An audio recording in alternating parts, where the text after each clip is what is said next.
How's it going? And we're back with with the first freeze rate on this channel. I am your slightly autistic host, Taz, from Freezy Tex, and today we are talking about a little nice audiobook called Hunger. Now, can I start this off with saying thank God that this guy finally made a freaking audiobook, because last time I checked, which was like 2 years ago, there was nothing. There was not one book. There wasn't Gone. There wasn't anything. Nothing under Michael Grant. Now then, Hunger is the second book in the Gone series. I think there's about 5 or 6 books in total.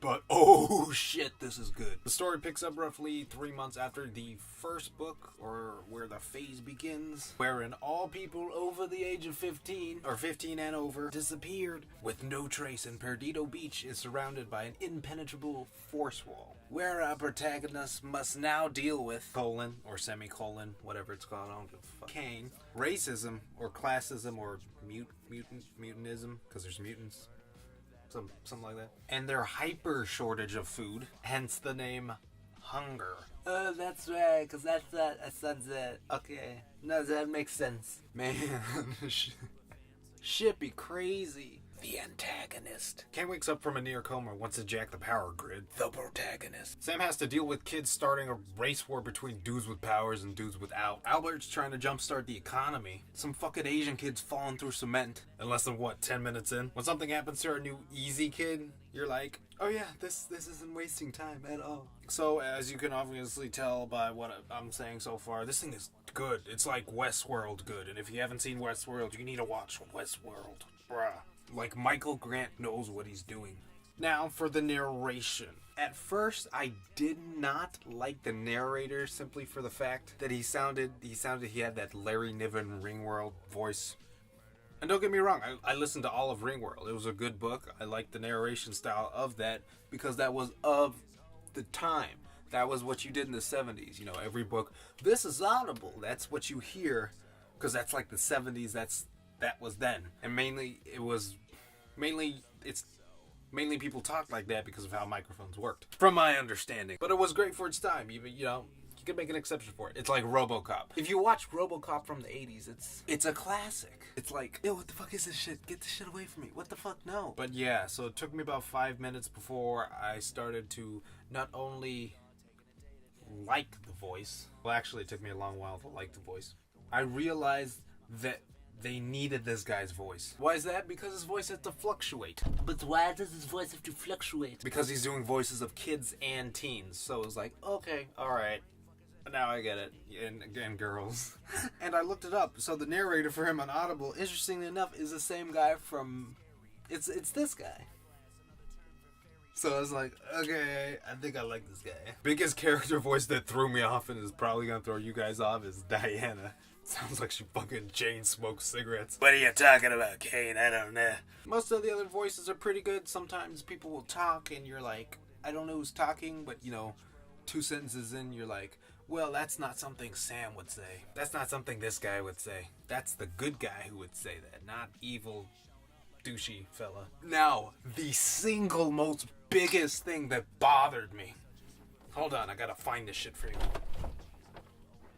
Can you guys excuse me? I gotta talk to Michael for a second. Hey, Michael, can you come over here, Michael? Can I call you Mike?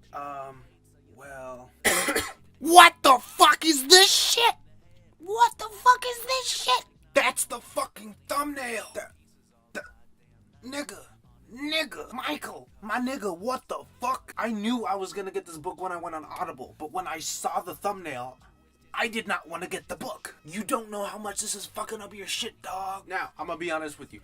I almost didn't grab the book the first fucking time I saw it because it had those weird ass fucking model people on it, which usually ones like that I equate to like romance novels, I guess, so I steer clear of those fucking things. And I've steered clear before, even if the book's good. There was one book. I made it to page 127 and I stopped the book and I gave it back to the library. You know why? Because it slightly bothered me that this dude on the front had a fucking bowl cut. I'm very judgmental like that. But thankfully I have learned through experiences that no, you most certainly cannot judge a book by its cover. But you can judge the author's sense of style. Then again, some publicators get the last say on like the title and the cover, so... And that's another thing. Gone.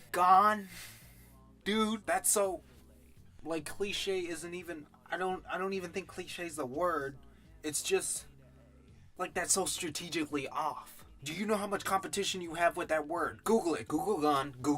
And then see what fucking pops up. There's a TV show from 2018. There's a movie from 2014. There's a TV show from 2014. A documentary from God knows when, because nobody watches fucking documentaries. But I watch documentaries. I don't give a fuck. An album cover, a song. Dude, you posted in the wrong fucking neighborhood. Well, Taz, what would you have named it had you had the chance? I don't know.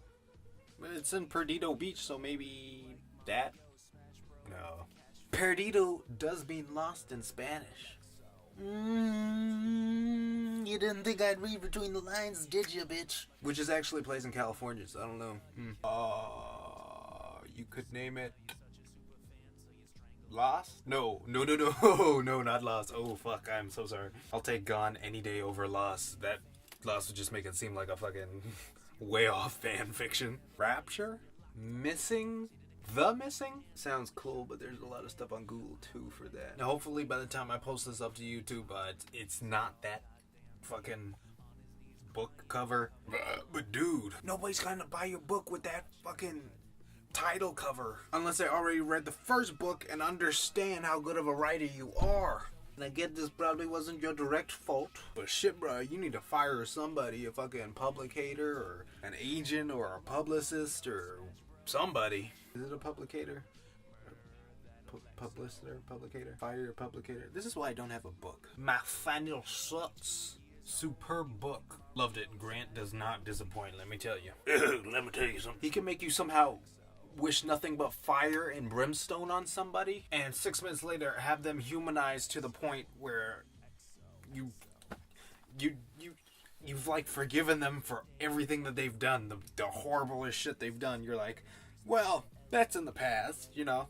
Just, you know, you'll be like, you won't even wish them a rainy day or whatever. I'm looking at fucking Kane. I don't know how you did it, Mike, but maybe I'm just a fucking psychopath like Drake. But goddamn, man, you were one talented fuck, I will tell you that. So I would rate this, believe it or not, a 5 out of 5 stars. And I don't do that unless I am really impressed. Would highly recommend it to aspiring or writers, actual writers, just for the ability of humanizing people, you know, because everybody is human and not everyone's 100% evil unless you're in a kid's book. Humanizes villains, vilifies heroes. It's crazy, bruh. Totally. Go ahead and pick it up. Just do like an Audible trial like I did and fucking get 2 books for free. And no, I'm not being sponsored or paid in any way to speak heavenly of Audible. Maybe someday.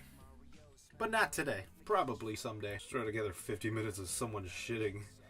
With just audio, and they'll probably sponsor that. You like listening to stuff for hours? We have stuff we would like to sell you that you can listen to for hours. That's why they sponsor podcasts. It's a match made in heaven. Well, that's about it. Let me know in the comments if you want to know how some cheats and hacks that I got. Ended up getting, 5 Audible credits for free and 6 Audible credits for, $7. Each credit can get you any book, by the way. Each credit can get you 1 book, by the way. Even like a $44 like Stephen King book. It's crazy. And they're like $55, bruh. Well, anyway, subscribe if you like the video. Like the video if you like the video. And I will see you doctors in the next video. Sam has with the cash flow.